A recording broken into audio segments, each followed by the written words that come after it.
Udah belum ya? Berganti istilahnya ya.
Fasilitas terbaik yang dimiliki oleh UPN.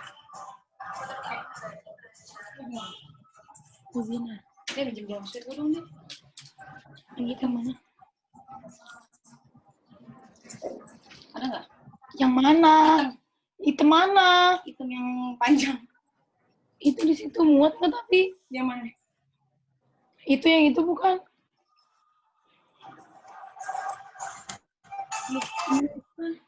Iya ini. Nggak muat ya? Ya udah cobain dulu.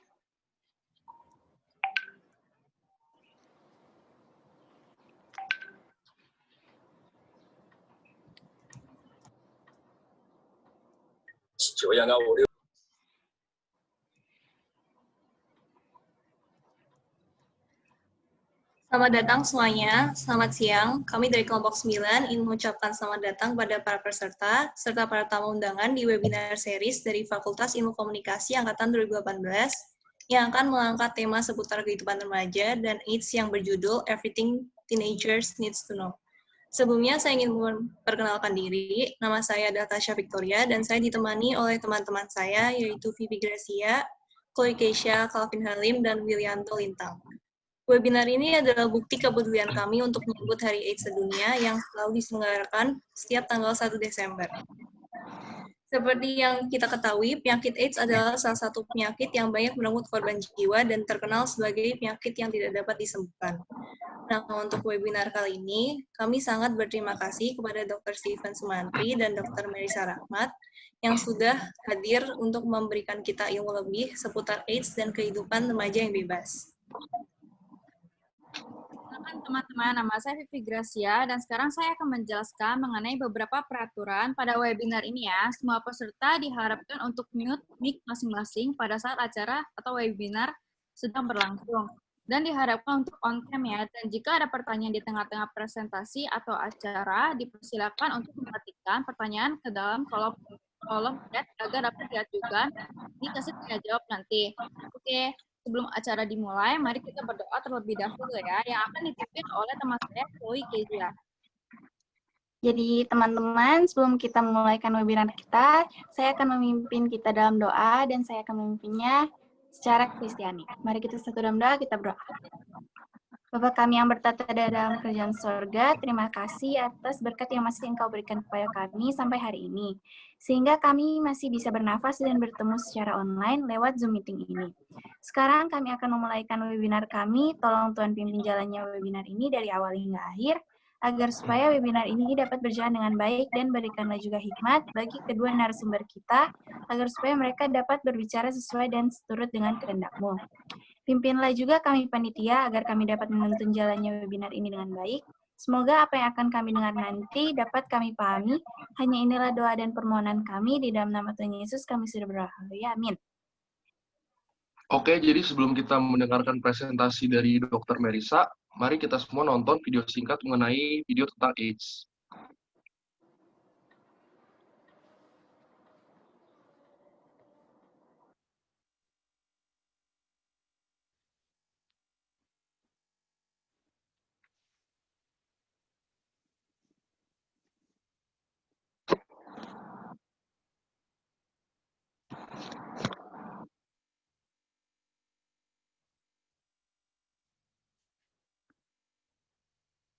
Tas, bisa nggak Tas?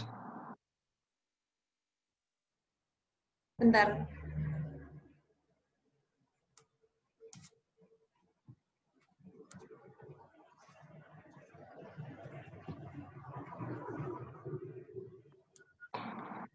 Kita sudah sering mendengar tentang HIV/AIDS, penyakit yang menular lewat hubungan seksual, kontak dengan cairan tubuh, kontak darah, dan ASI ini Kedengeran nggak? menjadi ketakutan sendiri dalam masyarakat. Kedengaran, cuman nggak ada videonya. HIV seringkali dijauhi dan direndahkan.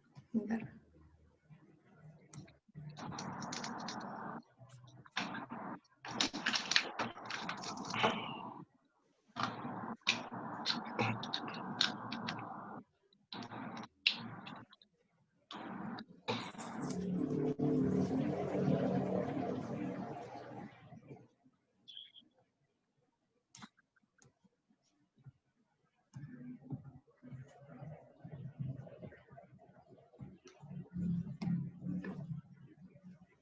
Kita sudah sering mendengar tentang HIV/AIDS, penyakit yang menular lewat hubungan seksual, kontak dengan cairan tubuh, kontak darah, dan ASI ini menjadi ketakutan sendiri dalam masyarakat sehingga orang dengan HIV seringkali dijauhi dan direndahkan.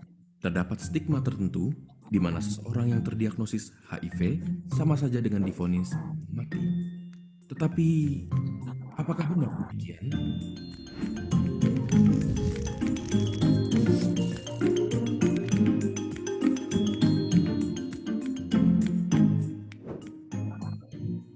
HIV bekerja dengan melemahkan sistem kekebalan tubuh.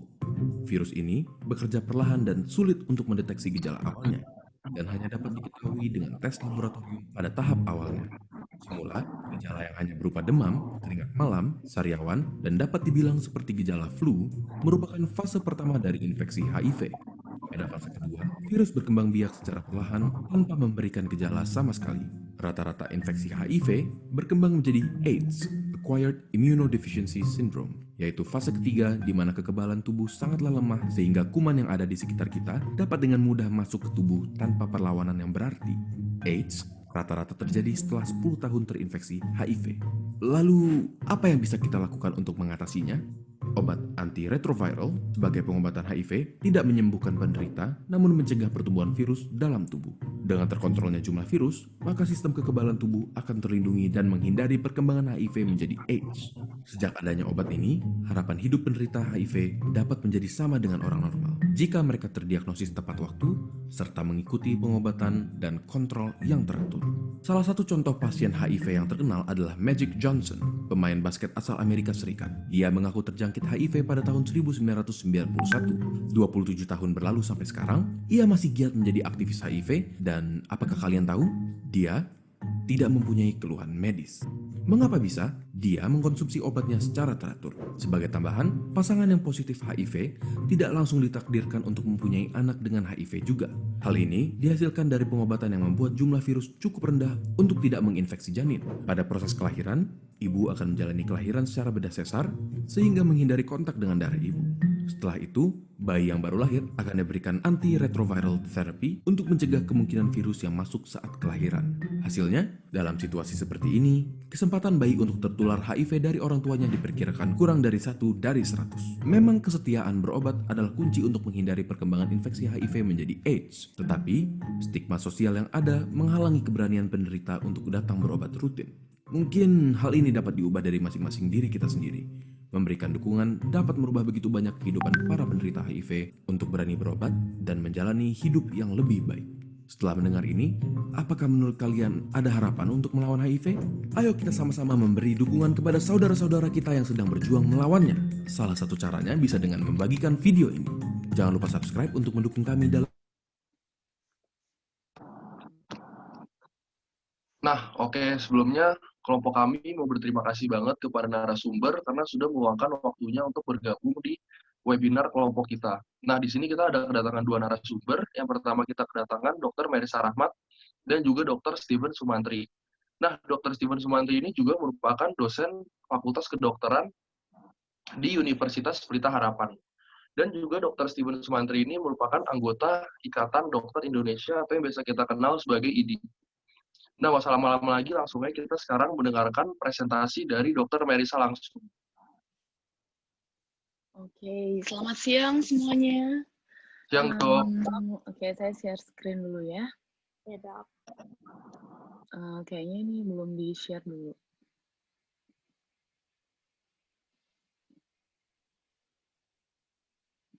Belum bisa ya. Dari panitianya kayaknya belum di-share. Udah bisa, Dok? Udah? Oke.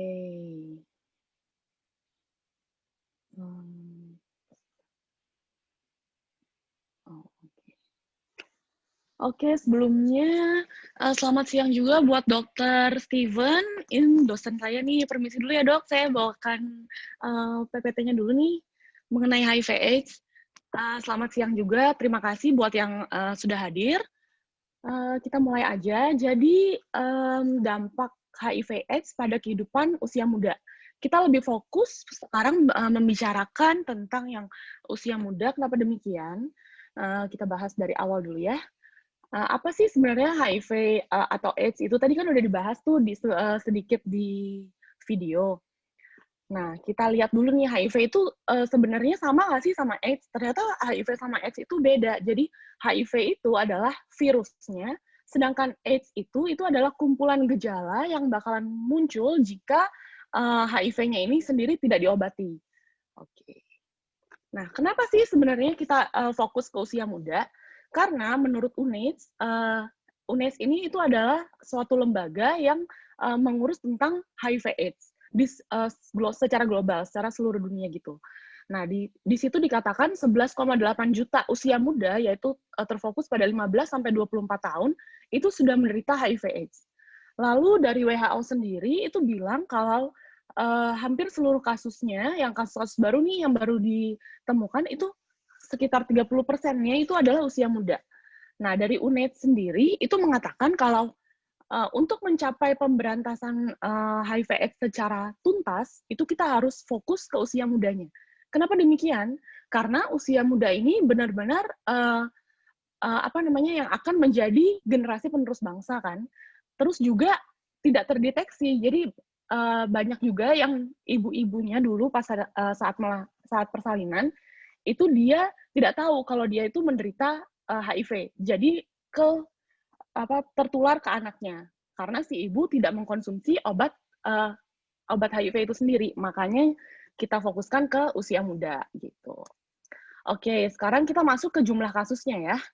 Dari jumlah kasusnya sendiri secara global itu banyak banget. Nah, kita fokus ke Asia Tenggara sebentar. Oke.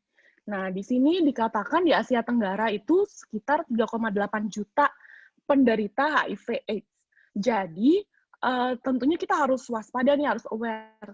Di Indonesia pun kan udah termasuk ke dalam Asia Tenggara juga kan. Jadi, gimana ya caranya supaya kita bisa menurunkan angka yang super tinggi ini? Walaupun sebenarnya di Indonesia itu sudah mulai menurun angkanya. Nah, kita lihat dari sini. Jadi, menurut Kemenkes, itu jumlah HIV/AIDS yang dilaporkan sampai tahun 2020 kemarin, itu sebenarnya sudah menurun jauh dibandingkan dari tahun 2012. Kita bisa lihat di tahun 2012 itu sekitar 21.511 orang dengan HIV. Dengan jumlah kasus AIDS-nya itu ada 11.238. Nih, kita lihat trennya ya. Itu bakalan meningkat sampai tahun 2019. Tahun 2019 terus tiba-tiba menurun di Januari sampai September 2020. Wah, seperti yang kita tahu sendiri, pada bulan Maret kemarin itu terjadi pandemi yang besar-besaran seluruh dunia. Jadi, kita sebenarnya senang terjadi penurunan seperti ini. Tapi kita mesti aware juga. Jadi, karena kan terjadi pandemi nih, jadi pengumpulan data-data itu juga terhambat. Nah, jadi sebenarnya masih rancu dengan angka segini, jadi mesti dievaluasi ulang. Oke, sekarang jumlah kasus HIV di Indonesia sendiri per daerahnya. Jadi yang paling banyak itu di DKI Jakarta, Jawa Timur, pertama di Jawa Timur, kemudian di DKI Jakarta. Jadi terfokus ke kota-kota besar. Kenapa demikian? Karena di kota-kota besar ini itu orangnya lebih dia lebih open minded. Jadi lebih terbuka untuk tes dulu, lebih terbuka untuk screening dibandingkan dengan daerah-daerah yang bukan di daerah ibu kota. Oke, sekarang kita lanjut ke kelompok umur. Kelompok umur berapa sih sebenarnya yang banyak orang dengan HIV ini? Dilihat di data ini, itu sebenarnya di usia 25 sampai 49 tahun ya, bisa kita lihat sebanyak 70,1%. Nah, tapi tapi kan di usia ini sudah biasanya orang-orang dengan usia 25 sampai 49 tahun ini dia udah pakem tuh pikirannya. Udah lebih susah untuk kita cekokin nih istilahnya, cekokin edukasi mengenai HIV/AIDS. Nah, jadi kita lihat lagi nih umur usia muda berapa yang menderita HIV/AIDS. Itu sekitar 15,3% dari usia 20 sampai 24 tahun. Dan 9,4% sekitar 15 sampai 19 tahun. Jadi emang sudah cukup banyak gitu di usia muda. Nah, makanya kita targetkan di usia mudanya. Lalu sedangkan dari jenis kelamin, kalau kita lihat di sini ya, di Indonesia itu lebih banyak laki-laki dibandingkan perempuan. Sedangkan data dari luar itu lebih banyak perempuan dibandingkan laki-laki. Kenapa demikian?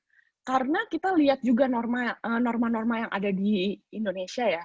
Jadi kalau di Indonesia itu perempuannya lebih tabu tuh untuk membicarakan masalah HIV, masalah AIDS, terus masalah apa lagi ya. Jadi kalau berhubungan tentang yang sesuatu yang seks itu pasti mereka udah pikirannya udah jangan. Terus bahkan dari kecil pun kita udah dibiasakan untuk menyebutkan alat kelamin sendiri itu bilang kayak yang laki-laki kayak bilang itu tititnya, atau yang perempuan itu nanti malu nih kebuka itunya. Jadi sebaiknya itu tuh kita jelaskan dari kecil kalau titik itu penis. Terus kalau yang di perempuan itu kita punya yang namanya vagina. Jadi itu sebenarnya bukan hal yang tabu untuk dibicarakan, terutama di golden age. Jadi yang kita bilang golden age sendiri di sini itu dari usia 2 tahun sebenarnya, 1 sampai 5 tahun. Nah, dari situ sebenarnya ini penting banget buat kita menjelaskan secara gamblang mengenai sex education. Oke? Lanjut lagi. Sebentar. Kok nggak mau jalan? Oke, sekarang pengenalan virusnya. Saya membahas pengenalan virusnya secara ini aja ya, secara singkat aja ya. Nah, ini yang kita kenal dengan virus HIV, ini bentuknya seperti ini. Nah, apa sih yang bulat-bulat di dalam ini, yang lingkaran ini? Nah, lingkaran ini adalah RNA kita bilangnya. Jadi, dia berperan penting nih nanti untuk masuk ke dalam sistem kekebalan tubuh kita. Nanti di sana dia menyerang di dalam tubuh kita dan berusaha memimik itu berusaha untuk menyamakan dengan kekebalan tubuh kita. Seperti yang dijelaskan di video sebelumnya itu, kenapa dia bisa lama prosesnya, karena dia menyamakan diri dengan sistem kekebalan tubuh kita gitu. Makanya dia bisa stay lama di dalam tubuh kita. Oke, nah ini penyebabnya nih. Jadi si simpanse ini yang menyebabkan si penularan dari HIV-1 dan Suti Mangabe ini juga penyebaran dari virus HIV-2. Jadi monyet-monyet ini yang menyebabkan penyebaran itu sebenarnya. Sebenarnya ada di mereka itu tidak apa-apa, tapi kalau misalnya sudah sampai ke tubuh manusia itu bakalan fatal banget akibatnya. Oke? Sekarang cara penularannya. Nah, ini banyak banget nih yang membahas mitos sama mitos-mitosnya, pokoknya banyak banget lah di luaran. Kalian pasti tahu pasti pernah dengar dia punya mitos-mitos mengenai HIV/AIDS ini. Dari penularan dari air liur lah, terus habis itu dari udara lah dibilangnya. Sebenarnya itu enggak. Jadi pertama itu bisa ditularkan dari breastfeeding. Jadi dari menyusui. Terus juga dari proses persalinan. Ini dengan tanda kutip ya, jadi kalau misalnya ibunya tidak diobati dengan ARV atau antiretroviral, nah ini bisa menyebabkan si anak itu bakalan kena.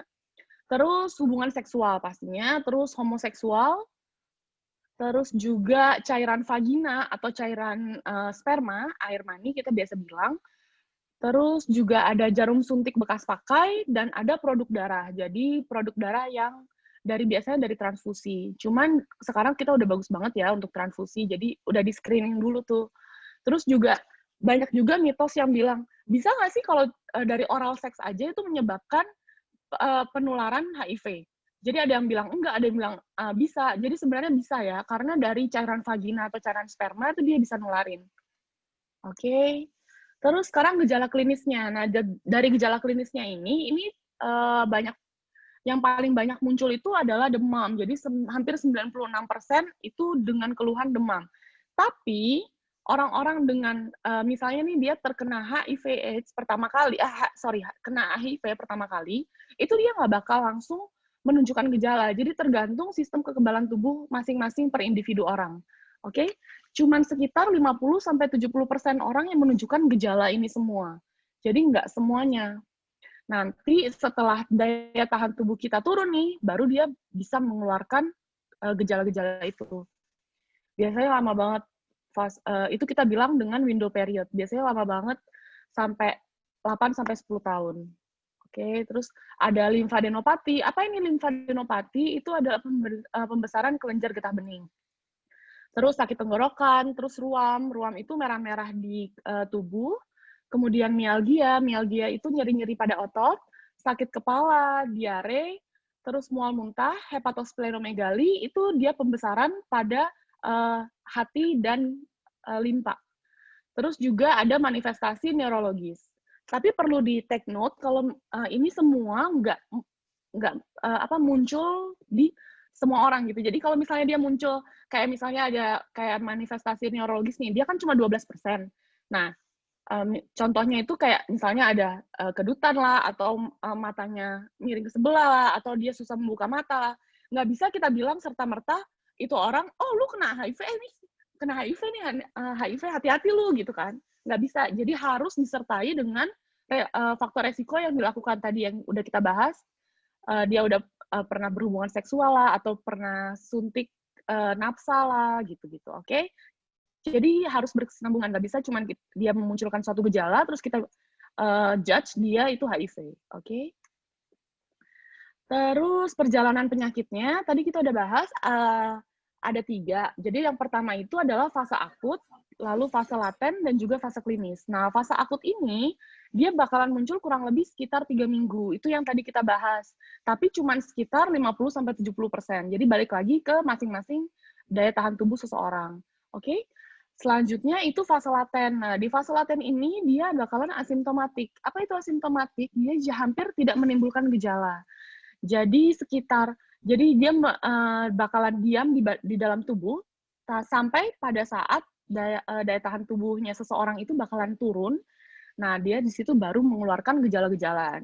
Which is itu bakalan memberikan waktu 8-10 tahun. Oke? Selanjutnya itu adalah fase klinis. Jadi fase klinis ini di mana si gejala-gejala yang tadi itu bakalan keluar. Ditambah dengan nanti setelah ini ada foto-fotonya, beberapa foto yang saya akan tunjukkan kalau misalnya dia udah masuk ke dalam fase klinis atau yang kita sebut dengan AIDS. Oke.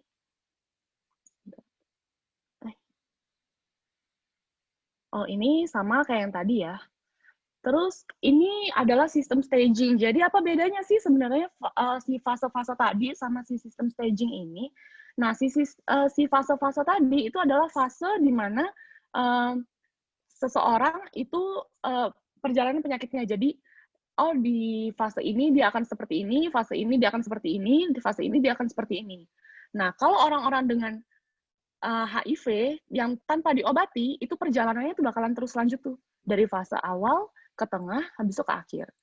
Tapi kalau misalnya kita diberikan obat-obatan dengan ARV, itu dia bakalan cut. Bahkan kayak tadi contohnya yang atlet itu kan dia sampai tidak menunjukkan gejala sampai sekarang.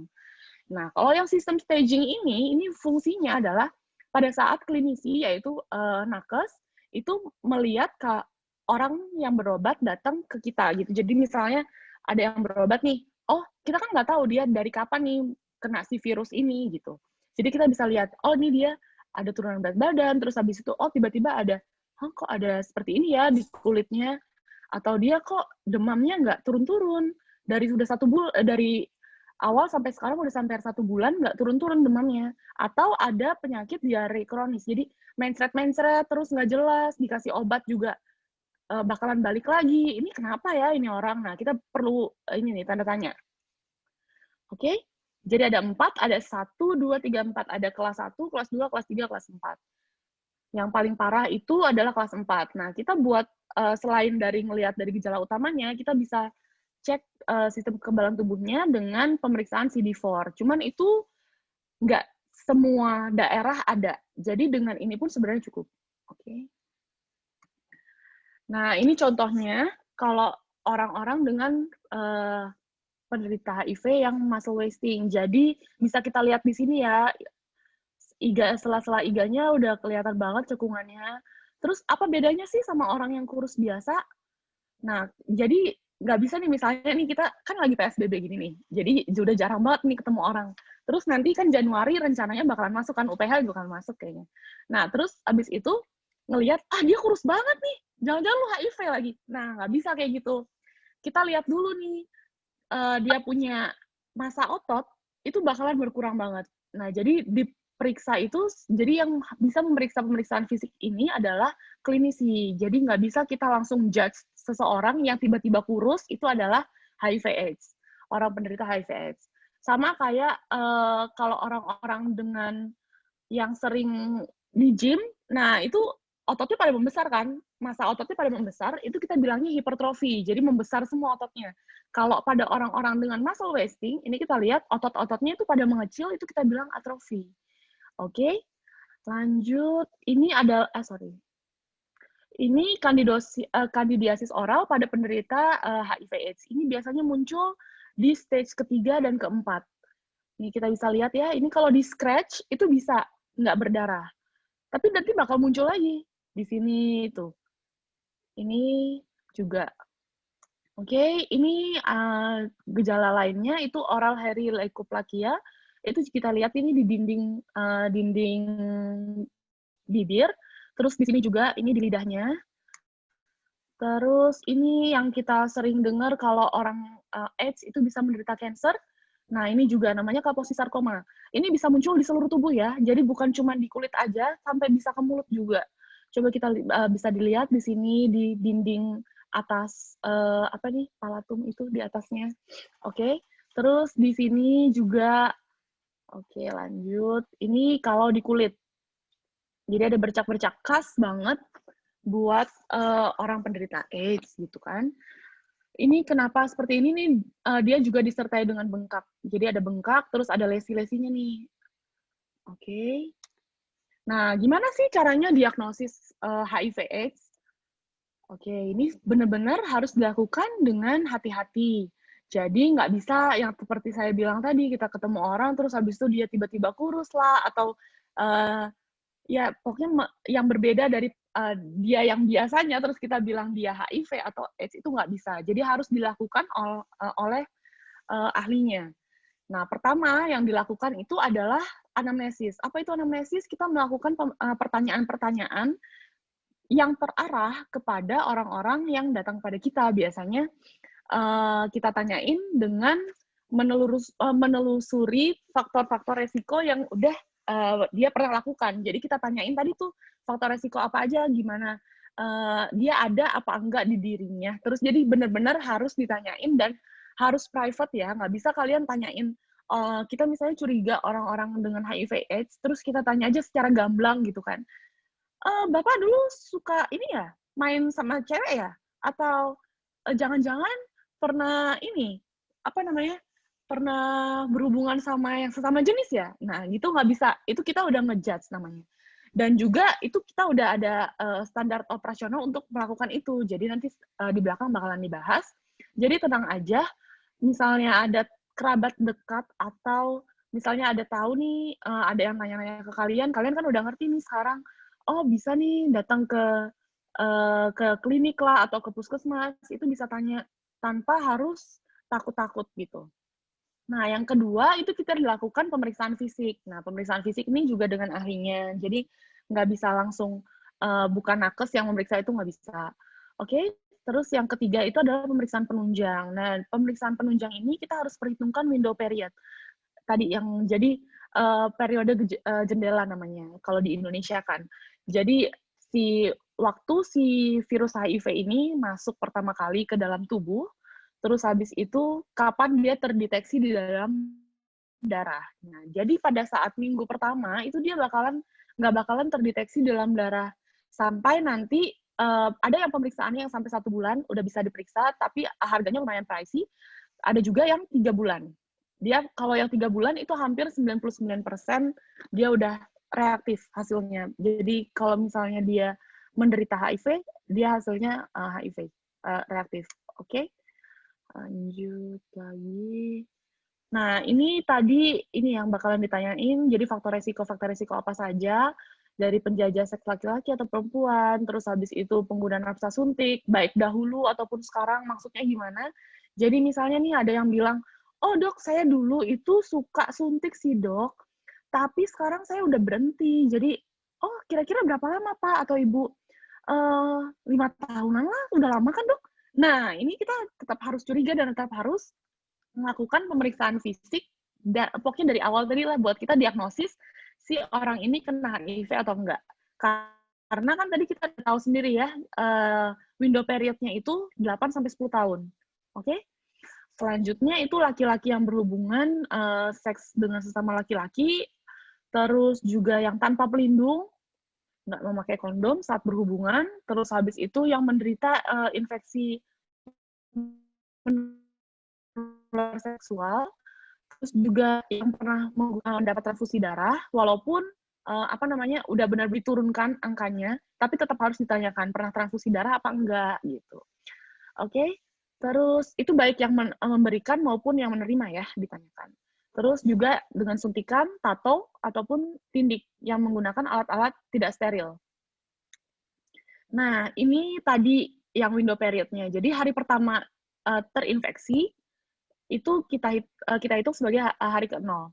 Terus kemudian hari ke-7 sampai ke-14, itu dia punya virus bakalan berkembang, tapi belum ada di dalam darah. Maksudnya pas saat kita lakukan pemeriksaan dengan laboratorium, dia nggak bakalan terdeteksi. Oke? Terus ini ada yang namanya seroconversion. Seroconversion itu apa? Itu adalah perubahan saat hasilnya dari negatif menjadi hasil positif. Itu sekitar di antara yang tadi saya bilang kurang lebih 1 bulan, 4 minggu. Nah, pada saat hari ke-90, yaitu 3 bulan, itu hampir 99,97%. Dia bakalan hasilnya reaktif. Oke, ini tata laksana HIV, itu ada pengobatan antiretroviral, kemudian infeksi oportunistik, dan pengobatan suportif. Apa ini infeksi oportunistik? Jadi infeksi yang terjadi akibat penurunan daya tahan tubuh kita. Jadi sebenarnya kan di dalam tubuh kita itu ada banyak tentara-tentara nih kita bilang. Jadi kalau misalnya seperti kalian misalnya ada pernah luka, terus bakalan sembuh seiring berjalannya waktu, ya kan? Nah, kalau misalnya kita punya si HIV ini, nah dia bakalan mengurangi kita punya tentara-tentara itu yang mengakibatkan banyak si bakteri-bakteri atau virus itu gampang masuk. Nah, tadi makanya bisa menyebabkan si yang tadi gejala-gejala yang sudah dijelaskan. Oke, pengobatan suportif itu apa sih? Pengobatan suportif itu pengobatan yang kita berikan kalau orang-orang itu udah, misalnya gejalanya itu udah sangat parah, jadi tidak ada pengobatan lagi yang bisa mengobati. Karena kita perlu take note di sini, kalau si antiretroviral ini bukan untuk menyembuhkan ya, jadi dia untuk mengontrol aja gejalanya. Jadi dia bukan untuk menyembuhkan, tapi mengontrol gejala supaya tidak semakin parah. Jadi kalau misalnya dia terdiagnosis sudah parah dan sudah lanjut, misalnya ini baru ketahuan, oh 8-10 tahun kemudian, jadi gejala-gejala pun udah banyak banget yang muncul, terus kita udah nggak bisa berbuat apa-apa lagi kan, kita kasih ARV juga, ya bisa mengurangi supaya tidak lebih jelek keadaannya, tapi ya nggak bisa menyembuhkan juga. Terus jadinya kita kasih dia pengobatan suportif, dibanding nggak ngasih apa-apa, bener kan? Oke. Lanjut ke antiretroviral ini sendiri, saya bahas secara gamblang aja. Jadi intinya adalah ini diberikan harus pada orang dengan HIV positif. Sebentar. Orang dengan HIV positif, terus dia fungsinya apa? Dia bisa menekan si virus-virus ini supaya tidak semakin parah di dalam tubuh. Kemudian dia harus diminum seumur hidup. Jadi harus take note juga kalau pengobatan ini termasuk obat-obatan yang keras, jadi banyak efek sampingnya. Jadi nggak apa-apa, gue ngelakuin semua yang faktor-faktor beresiko tadi yang dokter Verisa jelasin, nggak apa-apa. Nanti juga ada ARV, nggak bisa ya. Jadi kita jelasin ke sini, perlu di garis bawahin kalau pengobatan ini pun bukan untuk menyembuhkan satu, terus harus dikonsumsi seumur hidup.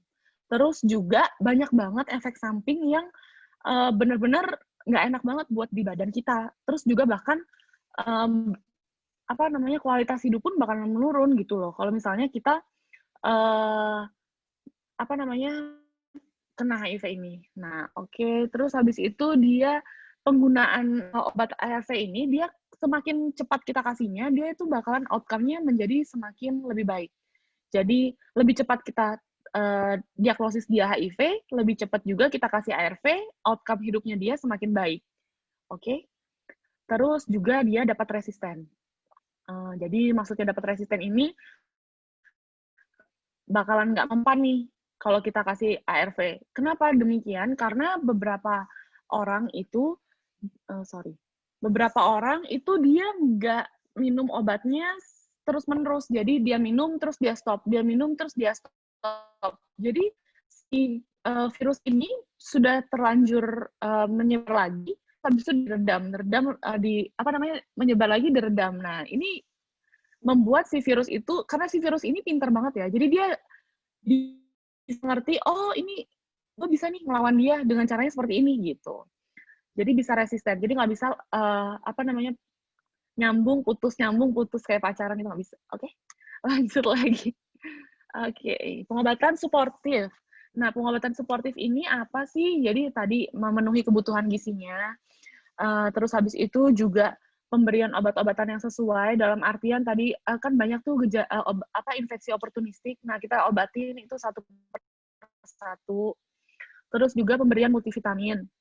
Terus juga pemberian psikososial sama edukasi. Tadi seperti yang kita tahu juga ya, orang-orang Indo tuh banyak banget yang julid ya. Jadi kita harus benar-benar kasih tahu ke orangnya, terus habis itu dijelasin dan dikasih tahu juga kalau ini tuh benar-benar kita jagalah rahasianya, nggak bakal dibocorin kemana-mana. Jadi tenang aja gitu. Jadi benar-benar harus yakinin ke si penderita kalau ini semua itu aman, bakalan menyebar. Oke, sekarang pencegahannya. Nah, pencegahannya itu gimana sih? Jadi dari Kemenkes itu sebenarnya udah bagus banget, udah ngasih tahu kalau pencegahannya itu ada yang disingkat dari ABCDE. Nah, abstinence. Apa itu abstinence? Abstinence itu maksudnya tidak melakukan hubungan seksual sebelum menikah. Walaupun tidak menutup kemungkinan kalau misalnya sudah menikah, si pasangan itu juga bisa positif. Tapi kan sebelum menikah itu dilakukan premarital counselor biasanya. Jadi, orang-orang sebelum nikah itu dia bakalan melakukan tes HIV dulu, tes HIV, terus habis itu juga di beberapa, hampir seluruh keagamaan itu mengadakan les sebelum pernikahan. Nah, di situ biasanya dijelaskan juga mengenai HIV/AIDS ini. Nah, terus be faithful, oke, seperti visi dan misi UPH. Oke, terus habis itu C, kondom. Kondom itu harus digunakan jika misalnya nih udah melakukan hubungan di luar nikah, oke, hubungan seks, itu harus digunakan kondom. Karena memang kita bisa melakukan gini ya, kayak di luar gitu, kenapa sih angkanya lebih banyak di wanita dibandingkan di laki-laki? Kalau di Indonesia tuh lebih banyak laki-laki dibandingkan perempuan. Nah, itu kebanyakan dari kita itu kurang memahami dengan pencegahan seperti ini.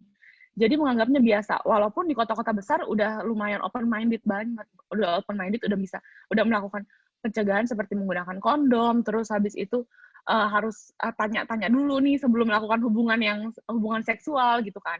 Tapi tuh di daerah-daerah banyak banget yang masih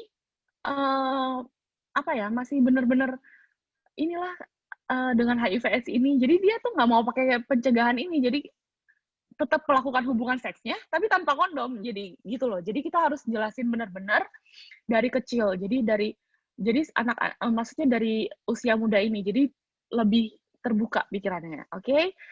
Terus drug no. Drug no ini maksudnya no drugs. Jadi tidak ada penggunaan obat-obatan terlarang. Diharapkan. Oke? Terus education itu adalah tadi sex education. Sedini mungkin. Jadi dari usia umur 2 tahun pun,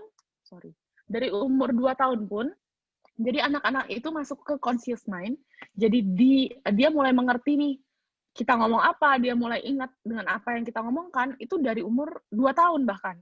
Nah, dari usia 2 tahun pun, kita udah harus bisa menjelaskan ke anak-anak kita nantinya, karena kan kalian nanti pasti bakalan menikah, ya kan? Nggak pasti sih, walaupun ada yang nggak mau nikah juga ada. Cuman maksudnya diharapkan pasti akan menikah dan memiliki keturunan.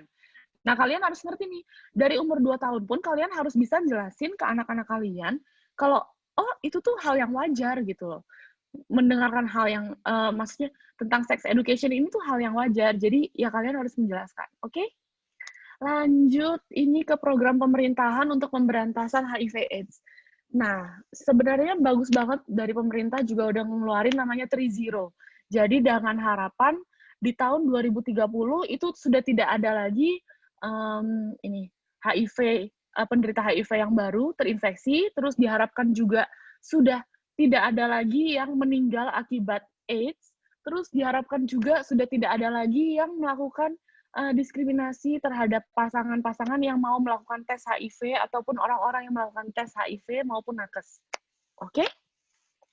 Nah, gimana sih caranya untuk mewujudkan si 3-0 ini? Kita lakukan dengan STOP namanya. Pertama, S itu suluh, yaitu seperti kita lakukan sekarang ini, yaitu penyuluhan, terus dilakukan screening juga. Jadi di UNICEF itu udah menyarankan kalau setidaknya setiap orang itu 1 kali melakukan pemeriksaan HIV, tes HIV di dalam hidupnya, at least 1 kali gitu. Terus P itu adalah 90% ODA itu mengetahui statusnya. ODA ini adalah orang dengan HIV/AIDS. Jadi dia harus mengetahui bahwa dia itu menderita HIV dengan harapan dia akan mengkonsumsi ARV. Oke? Terus O itu adalah ODA harus tahu statusnya ini tadi yang mendapatkan ARV. Terus yang P itu adalah 90% ODA itu mendapatkan pengobatan untuk supresi jumlah virus. Maksudnya yang tadi penggunaan ARV, penggunaan ARV dilakukan seumur hidup dan juga tidak boleh terstop. Oke, lanjut lagi. Nah, ini itu yang sudah dilakukan dari tadi, yang si 3-0 itu sudah sampai di sini nih. Jadi ODA yang ditemukan masih hidup sampai sekarang itu adalah 352.264 dengan yang sudah meninggal 57.593. Yang targetnya adalah 90% di sini nih. Jadi harapannya 2030 nanti udah sampai di sini targetnya. Oke? Terus yang ini adalah ODA on ART. ART itu adalah antiretroviral treatment. Antiretroviral treatment, oke? Itu dia sudah mendapatkan obat-obatan ARV. Nah, kita masih di sini. Targetnya di mana? Di sini. Oke, masih jauh banget nih, tapi diharapkan bisa udah lumayan berkembang pesat sih. Terus juga ODA dengan VL tersuperasi. Jadi harapannya tadi penggunaan obat-obatan sudah dapat dan sudah diminum. Jadi bukan cuma yang sudah dapat terdeteksi dan positif HIV, udah tahu nih orangnya mana aja. Tapi kita nggak tahu nih dia minum apa enggak gitu. Jadi sudah dapat dan sudah minum. Nah, targetnya ini kan masih rendah banget ya. Jadi targetnya tuh 73% di atas ini. Oke. Terus ini seperti yang saya bilang tadi, itu ada SOP buat layanan konseling. Jadi tuh alurnya panjang banget, jadi nggak perlu takut dan nggak perlu malu, karena privacy pasti bakalan terjaga dan pasti aman. Jadi kalau misalnya ada yang kenal, ada yang tahu, misalnya tetangganya, di sini sekarang jarang lah ya tetangga, kerabat. Kalau di luar-luar pulau itu masih sering lah tetangga-tetangga tahu ini sering ngomong gini-gini. Itu bisa kita bilang kalau misalnya itu aman kok, privasinya terjamin, jadi nggak bakalan satu kampung misalnya tahu, atau satu apartemen, kalau di sini satu apartemen bakalan tahu kalian gini-gini, nggak bakalan. Oke. Terus udah, ini adalah lambang AIDS. Kenapa lambangnya merah terang begini? Itu melambangkan kalau misalnya kita harus berani melawan HIV AIDS tanpa harus takut. Terus juga ini sebagai lambang kalau misalnya dengan ini kita tahu bahwa HIV itu real, ada dan nyata, bukan cuma di angan-angan aja. Oke? Terus sudah selesai presentasi dari saya. Terima kasih. Terima kasih, Dok. Oke.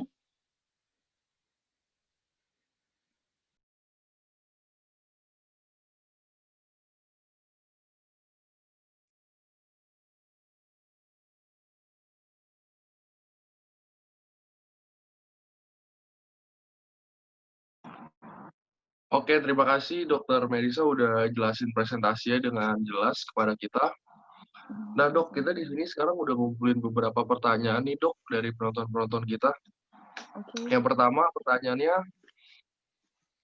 apakah sampai sekarang masih belum ditemukan vaksin buat AIDS, Dok? Dan kenapa sih sampai sekarang masih belum bisa ditemukan vaksinnya, Dok? Mungkin bisa dijawab oleh Dr. Melisa. Oke, saya bantu jawab ya. Saya coba jawab ya. Jadi, sampai sekarang memang vaksinnya itu belum ditemukan. Jadi memang belum ada. Kenapa demikian? Karena seperti yang kita tahu tadi, kalau si virusnya ini benar-benar pintar, dia benar-benar mimiknya itu gampang banget. Jadi jadi makanya selalu dicari strain-strain yang baru buat tetap dilakukan pencarian vaksinnya ini tetap dilakukan sampai sekarang. Tapi ya memang terhambat. Terus juga ada pandemi lagi kan kemarin, makin terhambat lagi nih, gitu. Gitu sih. Paling mungkin Dr. Steven bisa menambahkan ini nanti. Dr. Steven mau menambahkan mungkin, Dr. Steven? Yuk, saya nambahin ya. Jadi benar seperti apa yang dikatakan sama Dr. Melisa, bahwa untuk mencari vaksinasi dari virus HIV/AIDS ini tidak mudah. Kenapa? Karena kita sebenarnya sudah mencari vaksin dari HIV itu sejak tahun 90-an tuh sudah mencoba. Dan kita sudah trial di beberapa negara. Permasalahannya adalah mencari vaksin itu yang cocok itu tidak mudah. Jadi kita mau supaya vaksin itu menimbulkan respons imun tubuh, tapi tidak menimbulkan respons imun tubuh yang berlebihan, sehingga membuat kita malah tambah sakit. Nah, permasalahannya sudah beberapa trial vaksin HIV itu malah pada beberapa kasus malah membuat risiko dia mengalami infeksi virus HIV lebih tinggi. Ya, jadi saat ini kita sedang develop beberapa metode baru untuk mencari vaksin. Kan kalau kamu tahu, zaman dulu vaksin adalah virus-virus yang dimatikan atau dilemahkan gitu ya. Kayak kamu tahu vaksin campak, vaksin cacar dan lain sebagainya. Nah, sekarang kita sudah punya beberapa metode baru untuk mendevelop vaksin. Salah satunya adalah dengan viral vector protein atau dengan menggunakan metode genetik dengan mRNA atau dengan DNA gitu. Nah, karena ada pandemi COVID, jadi resource yang kita punya untuk mendevelop vaksin HIV sebenarnya dipakai untuk mendevelop vaksin COVID supaya cepat ya. Jadi sebenarnya dalam tanda kutip kita bersyukur ada HIV karena selama puluhan tahun semua resource yang kita punya itu cukup banyak digunakan untuk bagaimana caranya mengakhiri epidemi HIV/AIDS ya. Target kita adalah 2030 epidemi itu berakhir. Nah, jadi metode penemuan vaksin baru seperti dengan viral vector protein atau dengan mRNA atau dengan DNA atau dengan istilahnya kita menggunakan protein subunit dan lain sebagainya sebenarnya didasarkan awalnya pada upaya kita untuk mencari vaksin HIV yang terus gagal. Ya, jadi kalau misalnya saya boleh nambahin pesan sponsor sedikit, walaupun kesannya vaksin COVID itu akan ada dalam waktu singkat, tetapi vaksin tersebut belum tentu efektif, vaksin tersebut belum tentu aman, vaksin tersebut belum tentu protektif, ya karena pengalaman kita mencari vaksin HIV sudah berpuluh-puluh tahun tidak berhasil. So, karena kalian kan mahasiswa komunikasi nih, jadi nanti juga harus membantu mengkomunikasikan bahwa jalan kita masih panjang. Kalian sebagai generasi muda harus mengambil peran serta untuk memutus rantai penularan. Pakai masker, jaga jarak, hindari kerumunan. Ya, jadi harus rajin-rajin mengkomunikasikan hal tersebut supaya kita punya waktu ya untuk mencegah supaya enggak mengenai dan tidak mendampak pada orang-orang yang populasi rentan ya. Kamu kumpul-kumpul, kamu kena COVID, kamu nggak apa-apa ketawa-ketawa aja. Tapi kakek nenek kamu, om tante kamu yang tua, ya itu yang akan mengalami sakit berat dan meninggal. Ya, jadi saatnya generasi muda mengambil peranan, mengambil tanggung jawab, ya karena nanti kalau saya tua, saya sakit, yang mengobati siapa? Ya Merisa pasti. Ya nggak mungkin saya mengobati diri saya sendiri kan ya. Oke, saya rasa begitu ya, saya tambahannya ya. Oke, makasih dok udah jelasin. Nah, pertanyaan kedua, apakah ada instansi pemerintah yang mempekerjakan pasien HIV ini dok? Oke, saya coba jawab ya.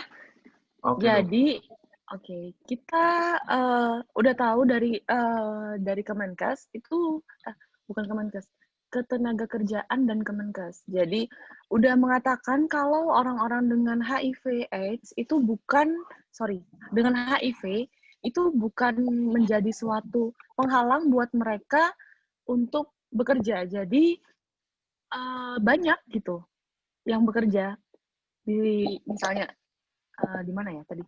Sorry, di mana? Halo? Oh. Ya. Di instansi apa? Pemerintah gitu, Dok. Nah, instansi pemerintahan. Iya, banyak kok sebenarnya. Masih bisa diterima kerja gitu ya, Dok? Iya, justru nggak boleh kita kucilkan. Udah ada peraturan pemerintahannya. Oh, gitu. Tapi kan pasti masyarakat banyak yang masih belum tahu, terus kayak mungkin takut jadi dikucilkan gitu ya, Dok ya? Makanya penyuluhan itu penting banget. Seperti yang kita lakuin sekarang ini tuh penting banget. Buat mereka tuh tahu kalau sebenarnya kalau misalnya didiagnosis HIV itu bukan jalan mati gitu loh. Bukan semuanya tertutup buat kamu, itu enggak. Boleh saya tambahin? Oke, boleh. Oke. Jadi memang tantangan kita untuk menghilangkan diskriminasi dari HIV itu masih lumayan panjang jalannya ya. Tapi at least dalam beberapa tahun terakhir sudah banyak development yang berhasil kita jalankan, terutama ya benar paling enggak dari segi instansi pemerintah dan juga instansi swasta. Saya punya banyak pasien yang bekerja di berbagai bidang ya, masih aktif. Ada yang mulai dari swasta, ada yang dari instansi pemerintahan ya. Dulu guru saya Prof. Zubairi Jurban bahkan punya pasien yang anggota DPR dan lain sebagainya ya. Jadi HIV itu bisa mengenai berbagai macam golongan masyarakat ya. Dan HIV kunci utama dari mengakhiri epidemi atau pandemi dari HIV adalah menghilangkan stigma, ya. Karena kan kalau tadi Dr. Merisa sudah jelaskan, kita punya 90-90-90, itu adalah 90% harus tahu statusnya. Bagaimana kamu mau tahu status, bagaimana kamu mau mencari pengobatan kalau misalnya masih banyak stigma. Oke. Jadi hindari stigmanya itu, gitu ya. Yang harus diperhatikan adalah memang kita nggak bisa memaksakan pendapat kita kepada masyarakat, ya. Tapi dengan edukasi terus-menerus, kita harus membuat HIV itu menjadi normal. Ngerti ya? Menjadi normal artinya adalah menjadi sesuatu di dalam kehidupan sehari-hari yang sifatnya wajar, ya. Kalau itu sudah ternormalisasi, maka sesuatu itu baru akan bisa diterima dengan baik. Ya tentunya kalian kan mahasiswa komunikasi tahu ya. Ya, kalau misalnya kita tidak memaksakan pendapat kita, tidak memaksakan kehendak kita, tetapi kita membombardir dengan edukasi, dengan pengetahuan, sehingga menjadi normal. Begitu menjadi normal, orang tersebut bahkan secara tidak sadar akan menerima. Ya, kalau kamu tahu kan kayak sekarang di Amerika itu ada yang namanya alternative truths, ya. Jadi fakta itu bisa menjadi alternatif, ya. Tapi kita jangan memberikan fakta alternatif, kita memberikan fakta yang sebenarnya, sehingga semua orang pada akhirnya bisa menerima, ya. Tapi banyak kok yang tetap aktif dan segala macam, nggak ada masalah, ya. Dok, kalau boleh tanya, ada nggak ya kayak pasien-pasien AIDS yang udah berobat lama gitu yang sembuh gitu, Dok? Ini nanya ke saya apa ke Dr. Merisa nih? Bebas sih mau dijawab sama siapa. Aku bantu jawab ya, Mer. Yes, Jadi HIV sampai saat ini karena virusnya bisa sembunyi di dalam sel imun kita, ya. Pengobatan yang diberikan tujuannya adalah untuk mengendalikan virus. Pasien-pasien HIV yang virusnya terkendalikan bisa hidup secara normal, sehat, bertahun-tahun, harapan hidupnya sama seperti orang normal. Ya, seperti orang tanpa HIV/AIDS. Oke, tidak ada masalah. Sampai saat ini belum ada obat yang bisa menyembuhkan, ya. Kita baru punya 2 kasus pasien yang terbukti sembuh dari HIV, itu adalah karena dia mendapatkan kemoterapi. Oke, pasiennya dia kena leukemia, dia diberikan kemoterapi yang menghapus semua sistem imunnya, dan kemudian dia ditransplantasi sumsum tulang untuk menginduksi sistem imun yang baru. Oke. Nah, itu baru kebetulan pasien HIV yang tersebut, dia dapat kemo yang sangat keras, yang mortalitasnya bisa 90% kematiannya, ya, dia sembuh dari HIV-nya, ya. Kalau nggak salah baru sekitar 1-2 bulan yang lalu, pasien Berlin, ya kita bilangnya the Berlin patient itu baru saja meninggal, ya, karena itu komplikasi dari leukemianya justru bukan karena HIV-nya dia meninggal, ya. Jadi sampai saat ini belum bisa disembuhkan, tapi bisa dikontrol. Dan kalau pasien HIV, dia minum ARV secara teratur, dia tidak menularkan. Ya, jadi antiretroviral itu adalah pencegahan yang sangat signifikan untuk pasien HIV, gitu ya. Dia tidak menularkan. Oke, Dok. Makasih, Dok. Oke, Dok. Makasih, Dok. Ini ada pertanyaan terakhir nih, Dok. Kalau misalnya kita udah berusaha mencegah, tapi tetap aja terinfeksi, terus apa sih, Dok, langkah pertama yang harus kita lakukan, Dok?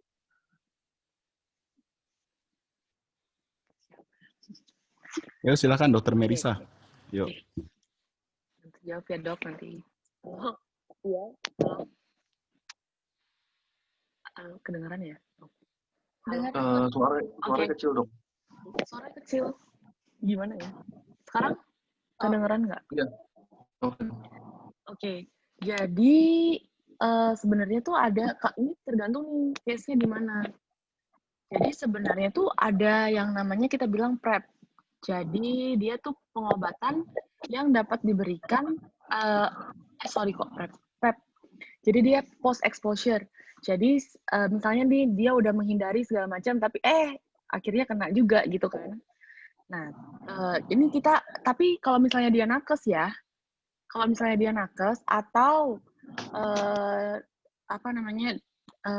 tanpa sengaja terkena positif, misalnya jackpot lah kena, nah itu bisa kita berikan PrEP, tapi jadi PEP ini adalah pengobatan yang diberikan pada orang-orang yang tidak sengaja terkena HIV. Jadi itu dia tahu faktor resiko yang dia lakukan. Misalnya contohnya korban pemerkosaan atau nakes yang tiba-tiba kesuntik bekas jarum suntik orang dengan HIV. Nah, itu bisa diberikan namanya obat yang tadi post exposure dari HIV. Tapi ini tuh tidak bisa ditebus sembarangan. Jadi dari pemerintah itu masih belum ada peraturannya yang jelas mengenai ini. Jadi harus datang ke ahlinya. Jadi harus datang berobat ke rumah sakit. Harus bilang, saya terkena ini sejak berapa lama, terus habis itu baru bisa diberikan pengobatan. Nah, batas waktunya itu adalah 72 jam setelah terexposure. Gitu. 72 jam setelah terexposure itu bisa diberikan pengobatan ini. Gitu. Dr. Steven bisa. Oke, ini tadi pertanyaannya terpapar virus HIV, misalnya dari jarum suntik atau segala macam, atau kamu terkena HIV nih? Terkena HIV, terdiagnosis. Misalnya kita sudah, terdiagnosis HIV gitu dok. Ya kalau terdiagnosis, kita mulai dengan pengobatan antiretroviral ya. Jadi kalau misalnya kamu terdiagnosis HIV positif, kalau misalnya tidak ada kontraindikasi, misalnya tidak ada infeksi oportunistik dan lain sebagainya, pasiennya masih baik kondisinya, kita justru segera memulai pengobatan antiretroviral ya. Pasien HIV yang diberikan antiretroviral sedini mungkin harapan hidupnya menyerupai dengan orang tanpa HIV. Ya, selama dia diminum secara rutin, supresi virusnya juga tidak terdeteksi, ya, itu dia harapan hidupnya bagus, nggak ada masalah. Jadi kalau misalnya memang kamu sampai terdiagnosis HIV positif, segera berobat. Berobatnya bisa kemana? Bisa satu ke puskesmas yang menyediakan layanan ARV. Ya, sebagian besar puskesmas kita, terutama puskesmas kecamatan, itu sudah pasti bisa memberikan layanan antiretroviral. Oke, dimanapun di seluruh Indonesia dan obatnya disediakan secara gratis. Satu. Kedua, kalau misalnya, enggak dok, saya nggak mau berobat ke puskesmas, ya boleh, kamu bisa ke spesialis penyakit dalam, tapi justru harus memastikan apakah rumah sakit tersebut atau klinik yang kamu datangi itu memberikan layanan antiretroviral atau tidak. Ya, justru kalau di rumah sakit swasta tidak semuanya bisa memberikan layanan antiretroviral. Ya, kalau misalnya kamu mahasiswa UPH, ya nggak usah jauh-jauh, Siloam Karawaci bisa menyediakan. Kamu bisa cari saya untuk berobat, gitu ya. Tapi di puskesmas saja juga sebenarnya bisa. Jadi nggak ada masalah. Sekarang akses antiretroviral di Indonesia sangat baik. Pengobatan yang diberikan secara gratis. Kita punya beberapa lini, ya, sehingga kalau gagal terapi dengan lini pertama bisa kedua bisa ketiga, ya, nggak ada masalah sih saat ini ya. Oke dok, makasih banget ya dok udah jelasin semuanya ke kita dok. Nah sekarang kita mau kasih kesempatan nih sama penonton kita buat nanya ke Dokter Merisa atau nggak ke Dokter Steven. Mungkin masih ada yang bingung atau masih ada yang mau ditanyakan, boleh langsung ditanyain sekarang aja. Teman-teman, untuk yang mau mengajukan pertanyaan kepada Dr. Merisa dan Dr. Steven, tolong on-cam dan unmute mic ya. Ini yang pertama ada dari Sam, dari Samuel, bisa tolong on-cam dan unmute mic. Oke, suara aku kedengeran? Kedengeran. Oke, siang. Jadi saya Samuel Aditya dari Ilkom 2018. Sebenarnya aku mau tanya sih, kalau misalnya pada saat kasusnya adalah salah satu orang tua udah terkena HIV/AIDS, baik ayah atau ibu tuh apakah keturunan mereka akan otomatis terinfeksi virus tersebut gitu? Itu sih. Thank you. Ya, Dokter Merisa dulu, silakan, yuk. Iya, dok. Betul. Jadi, seperti yang dijelaskan tadi di PPT, kalau misalnya si ibu ya, kita ambil contoh si ibu dulu. Kalau misalnya si ibu positif HIV, nah, bisa nggak nularin ke anaknya? Jawabannya adalah bisa jika dia nggak konsumsi obat ARV. Jadi misalnya dia terdiagnosis nih HIV, terus habis itu dia nggak konsumsi obat ARV. Nah, itu bisa nyebabin si anak juga terdiagnosis HIV. Tapi kalau misalnya dia oh my God, sebentar. Kalau misalnya dia konsumsi obat ARV, nah ini semua bisa dicegah. Begitu juga dengan ayahnya. Jadi kalau misalnya si ayah ini dia positif HIV, terus bisa nggak langsung menularkan ke anaknya? Bisa. Misalnya dia melakukan misalnya ke ibunya dulu sih, ke ibunya, terus habis itu ke anaknya. Tapi kalau misalnya si ayahnya ke anaknya langsung, itu bisa dicegah sih kalau misalnya dia tidak melakukan hal-hal yang aneh ya, maksudnya di luar kendali seperti, kan sekarang banyak kasus ayah perkosa anaknya lah, atau apalah, itu bisa. Tapi kalau misalnya dia tidak melakukan hal-hal yang beresiko seperti itu, tidak bisa kita bilang hampir nol kemungkinannya. Kalau misalnya dia sudah konsumsi ARV, terus habis itu dia tidak melakukan perilaku-perilaku yang aneh, yang beresiko gitu. Dari saya itu sih, Dok. Ya, saya nambahin sedikit. Ya memang kalau misalnya virus HIV itu kan menular tadi kan lewat darah, lewat jarum suntik, hubungan seksual, sama melalui mother to child transmission. Okay? Jadi kalau misalnya kamu tinggal serumah dengan individu HIV positif, saya rasa hampir tidak ada risiko penularan kecuali kamu melakukan hubungan seksual, kamu menggunakan jarum suntik secara bersamaan, ya, atau ibu tersebut melahirkan anak, ya. Nah, jadi nggak ada masalah, ya. Tapi pada prinsipnya adalah kalau misalnya kita tinggal serumah dengan individu HIV positif, nggak usah pusing, ya, berinteraksi seperti biasa, ya, tapi tentunya secara normal, ya, alat-alat yang bisa potensial menularkan darah, ya, seperti sikat gigi, pisau cukur, ya, tentunya dipakai secara pribadi, ya. Saya rasa itu juga sudah bagian dari normal hygiene, ya. Mau kamu HIV positif atau tidak, masa kamu sikat gigi bareng-bareng, masa kamu pisau cukur kamu pakai bersama-sama, itu kan tidak hygiene, ya. Kemudian yang paling penting adalah ibu hamil, ya. Ibu hamil HIV positif itu risiko untuk menularkan bayinya apabila dia tidak berobat itu bisa sampai 25%, ya. Tapi apabila ibu tersebut mendapatkan antiretroviral, ibu tersebut melahirkan bayinya secara seksio sesarea, ya, itu angka penularannya kurang dari 2%, ya. Bahkan sampai saat ini saya sudah sekitar dari 2009, ya, sampai sekarang saya menangani pasien HIV sekitar 11 tahun, saya tidak pernah menemukan, pengalaman saya, ya. Tapi kan kasus saya tentunya tidak banyak, tapi kurang dari 2%, ya, selama ibunya diberikan antiretroviral dan kemudian dia melahirkannya secara seksio sesarea. Oke. Ya, jadi makanya kenapa sekarang pemerintah mengeluarkan kebijakan semua ibu hamil itu harus diperiksa anti HIV-nya. Ya, karena untuk mencegah hal seperti itu. Saya rasa demikian, ya.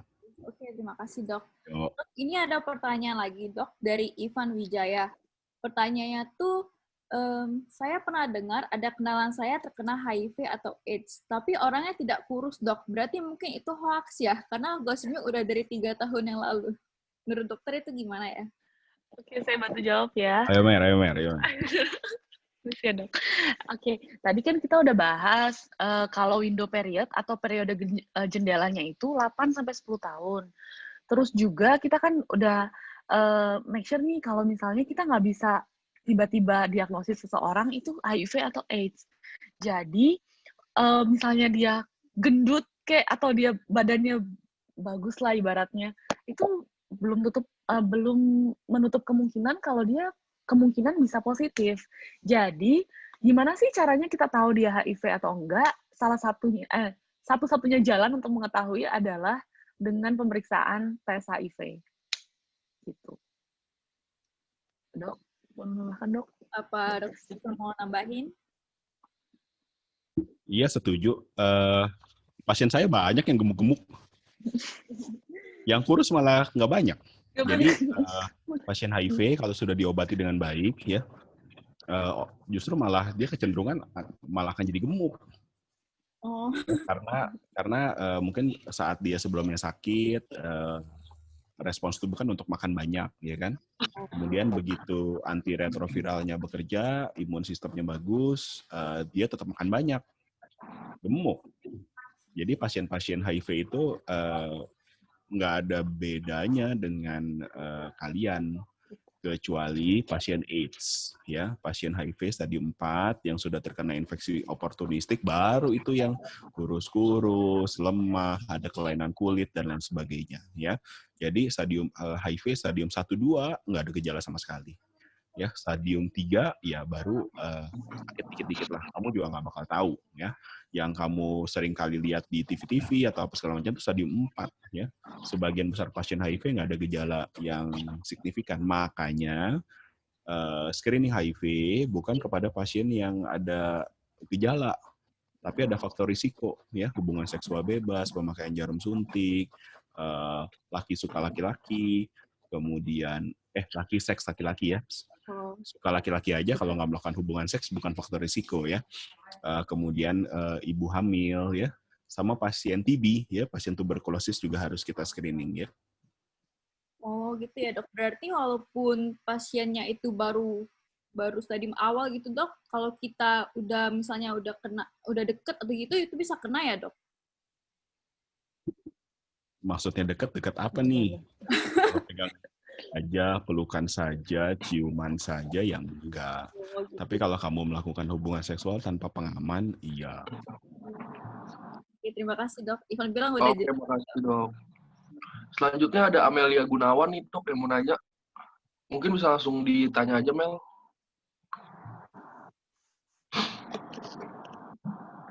Saya izin bertanya dok, kalau untuk pasien HIV ini, kapan dilakukan screening HIV ya dok? Apakah pada pasien-pasien yang dicurigai dan memiliki gejala awal, atau memang sebagian besar ketahuan ketika tidak sengaja ketahuan ketika pasien itu dirawat inap? Terima kasih banyak dokter.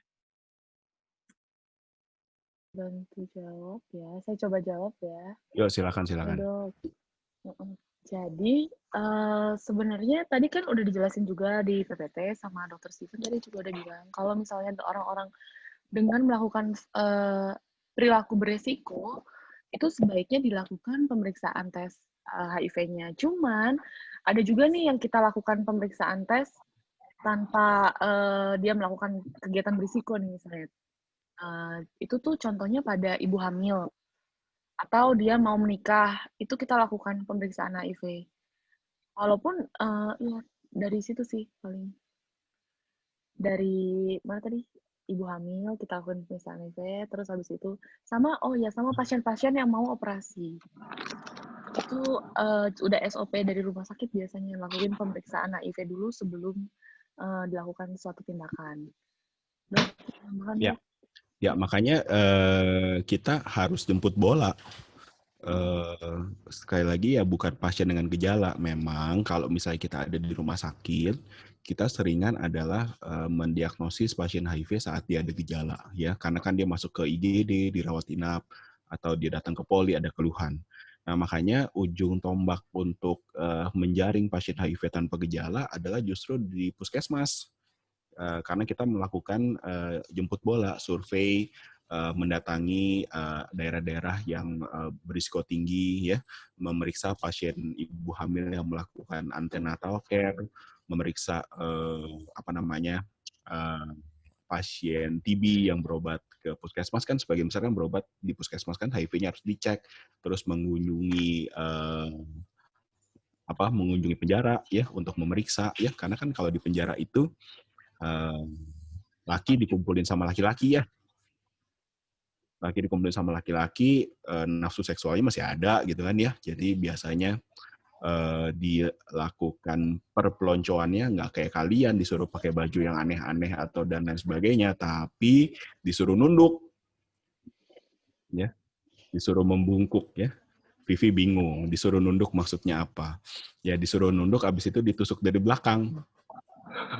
Ya, jadi populasi-populasi berisiko seperti itu harus dijemput bola untuk diperiksa, ya, karena memang berisiko tinggi, ya.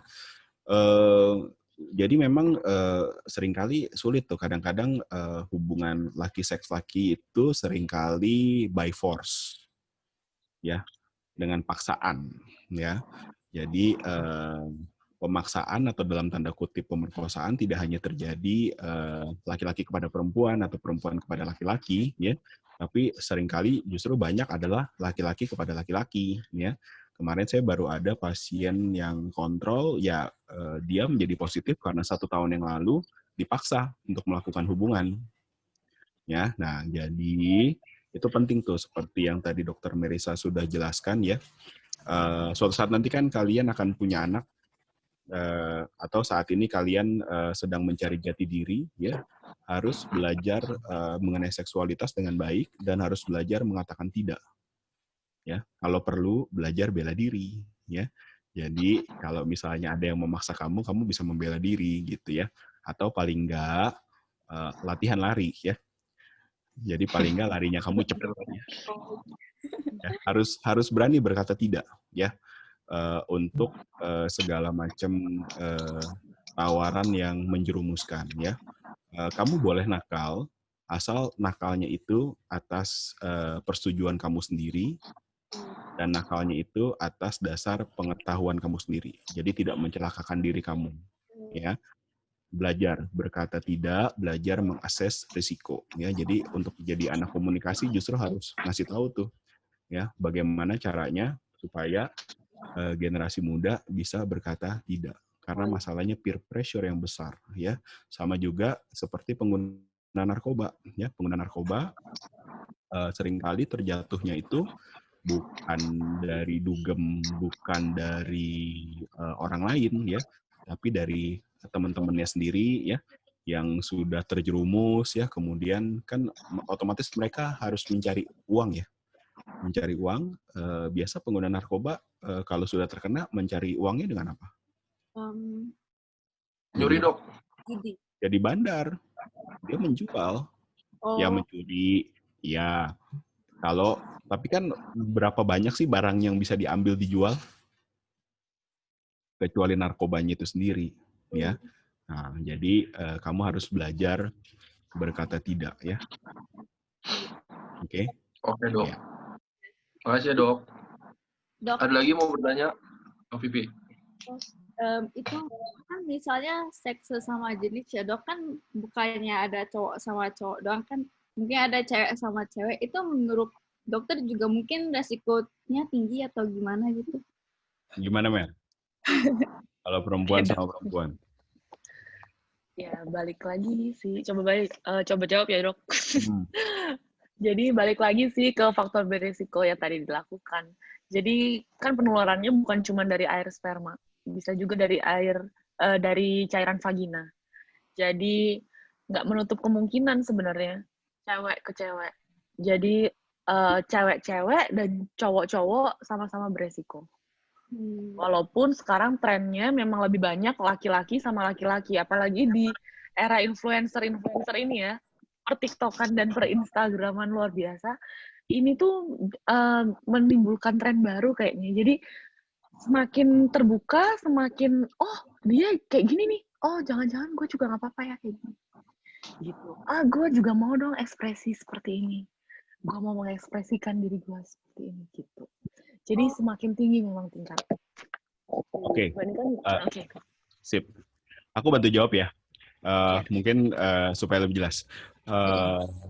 Kamu bisa membayangkan dong ya, bagaimana hubungan seks antara perempuan dengan perempuan, perempuan dengan laki, dan laki dengan laki.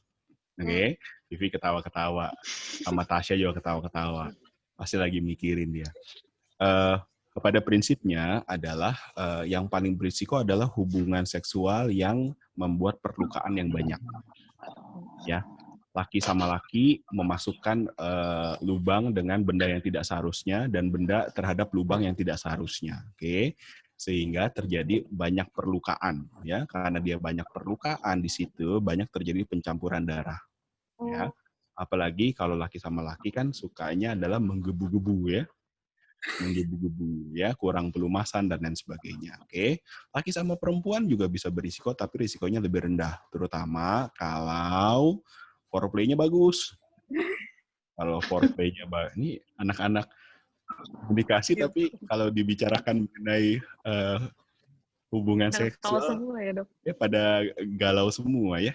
Kamu justru, maksudnya gitu, hubungan seksual itu harus dinormalisasi, bukan dilakukan, apalagi di luar nikah, tetapi dinormalisasi. Justru kamu nggak boleh geli-geli. Kalau kamu geli-geli, suatu saat nanti kamu kalau terpapar tidak bisa menolak gitu ya. Nah, jadi kalau laki sama perempuan kalau foreplay-nya baik, itu kan lubrikasinya bagus ya. Saat lubrikasinya bagus, perlukaannya minimal. Ya nggak?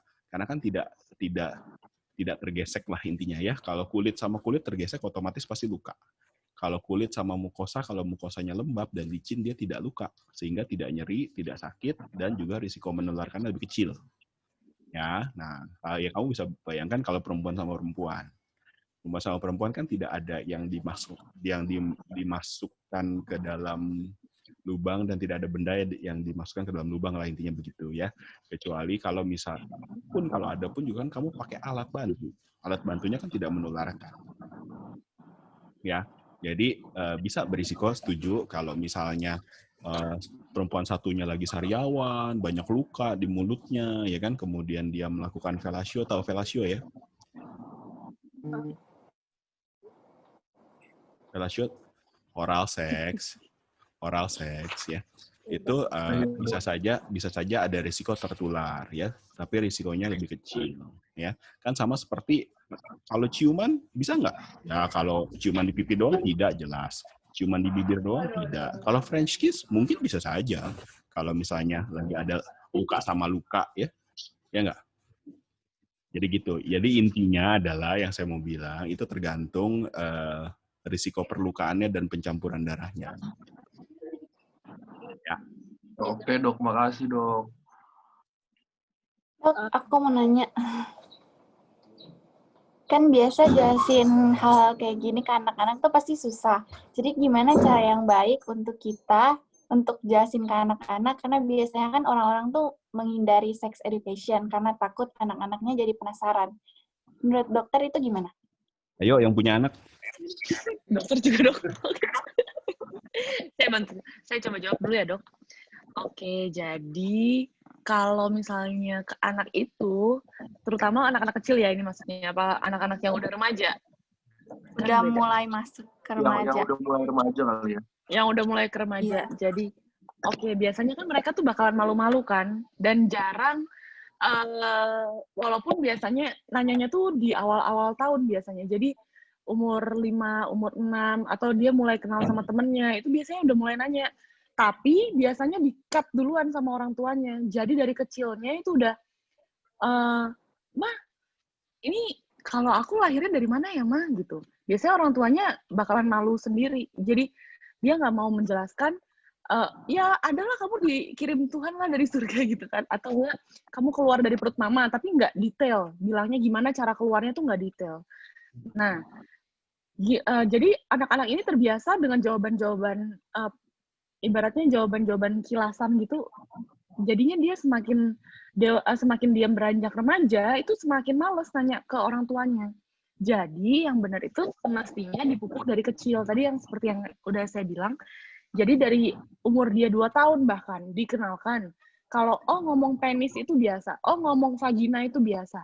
Jadi dia juga biasa menanyakan hal-hal yang tabu ke kita gitu, ke orang tuanya, dibandingkan dia nanti cari-cari ke lain. Jadi mending kita yang menjelaskan kan, dibandingkan dia nyari-nyari di internet lah, atau nyari-nyari ke temannya lah, tanya-tanya ke temannya tentang masalah-masalah sex education gitu. Kalau misalnya sudah terlanjur nih, gitu, terus habis itu dapat sex education nih mama papanya, harus jelasin ke anaknya yang udah remaja.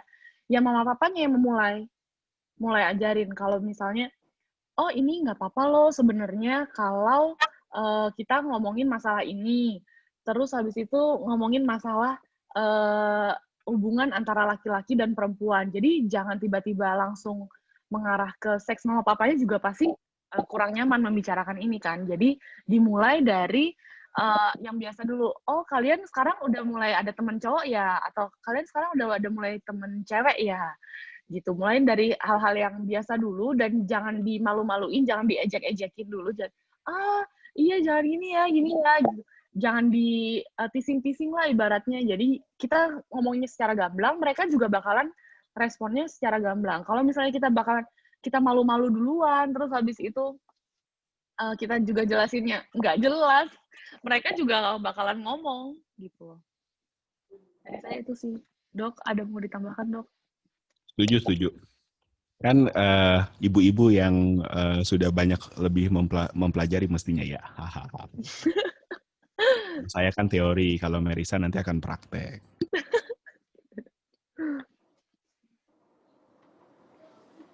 Oke, apa ada yang ingin bertanya lagi?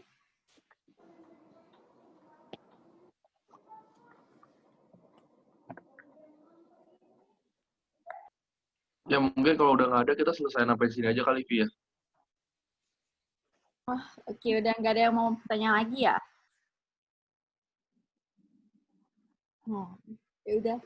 Kalau gitu makasih ya dok ya, Dr. Steven, Dr. Merisa atas penjelasannya. Jadi cukup udah dipahami sih dok. Udah cukup jelas. Iya dok, udah jelas sih. Oke teman-teman, jadi sekarang kita udah sampai akhir dari webinar ini ya. Jadi kayak sebelum mengakhiri webinar yang bertema tentang Everything Teenagers Need to Know, yang membahas tentang bahaya dari AIDS, HIV, seperti yang telah disampaikan oleh Dr. Merisa dan Dr. Steven, saya berharap dan kelompok kami berharap kalau webinar yang kami selenggarakan pada siang hari ini dapat memberikan manfaat dan juga pengetahuan mengenai bahaya dari AIDS yang terkadang kurang disadari dalam lingkungan sekitar, baik bagi remaja maupun orang tua dan anak. Oh ya teman-teman, ini nanti saya ada kirim link survei ya, nanti tolong diisi. Saya kirim lewat chat. Dan untuk kalau sudah mau mengakhiri, boleh kita tutup dengan doa yang akan dipimpin oleh teman saya, Chloe. Terima kasih. Ya teman-teman, karena kita udah mau mengakhiri webinar ini, saya akan memimpin dalam doa, dan doa saya pimpin dengan secara Kristiani. Mari kita berdoa. Bapa kami yang bertata dalam kerajaan sorga, terima kasih karena Engkau telah memimpin jalannya webinar ini dari awal hingga dapat berakhir dengan baik. Kiranya apa yang telah kami dengar tadi dapat selalu kami ingat dan dapat menjadi pedoman bagi kita untuk memilih apa yang baik untuk kita. Berkatilah para narasumber yang sudah bersedia membagi pengetahuan hari ini. Sekarang kami akan kembali ke aktivitas kami masing-masing. Tolong Tuhan pimpin, hanya inilah doa kami. Dalam nama Tuhan Yesus, kami sudah berdoa. Haleluya, amin. Amin. Oke, yang udah mau live, boleh live ya. Dok, sebelumnya makasih banget nih dok, udah nyempetin waktu buat kita dok. Sama-sama. Oke, sama-sama. Sebelum semuanya live, mau sesi foto dulu bentar. Oh, mau foto dulu ya? Iya. Screenshot. Oke. Wira, tolong. Semuanya on cam ya. Oke. On cam ya semuanya ya. Bentar ya.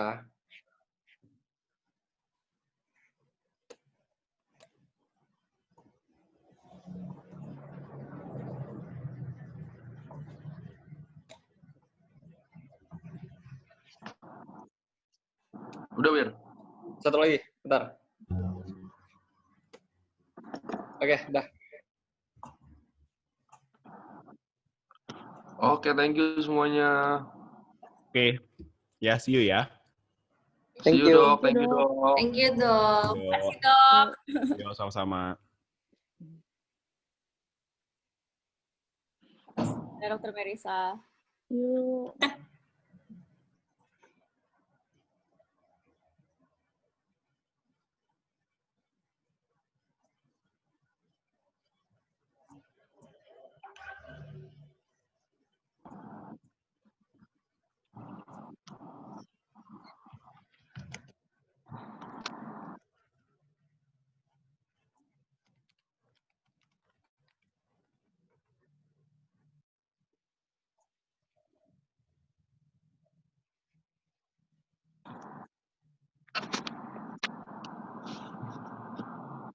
Atas kita.